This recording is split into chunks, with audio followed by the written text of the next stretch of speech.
Fewer Knows Best presents Make It Pretty, directed and narrated by Brittany Vlaminck. When considering the conversation you're trying to have with your audience, you need to also consider how the design scheme is affecting your overall message. In Redish's book, Letting Go of the Words, she discusses some design aspects that we can consider when trying to enhance the scheme to fit our message. The overall effect you'll want to go for is what Redish calls building in flexibility for universal usability. This means that we need to create something that is appealing to a larger audience than the one we may be focusing on, like national, worldwide, rather than rural.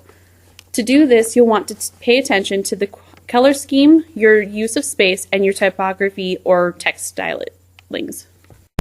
Redish suggests thinking of color as the personality of your site. She suggests utilizing your brand's colors and/or contrasting colors, because these will associate the site with the brand and it will attract the eye. She also reminds us that pattern backgrounds and bright backgrounds can be distracting and painful for the eye. When considering colors, you also have to pay attention to your audience.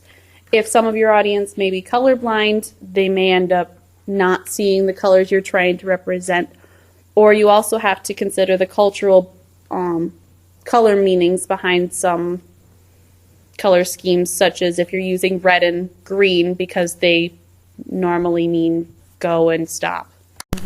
Space can also help create contrast because it allows our eyes to relax, and it also makes it easier to convert to mobile. Create a consistent pattern with your space and aligning the objects you do have on the site to each other for organizational purposes. Finally, your text choices can also affect the overall message of your site. Make sure the default text size and font are legible by using serif and sans serif text rather than fancy or experimental text styles, and by keeping the text as a medium size. You can also add effects to your site to allow the visitors to adjust the text size or color.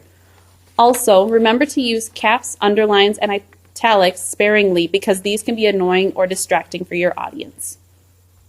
Overall, if you remember to create consistent patterns that contain contrast and are legible for your audience, you will have created a great site.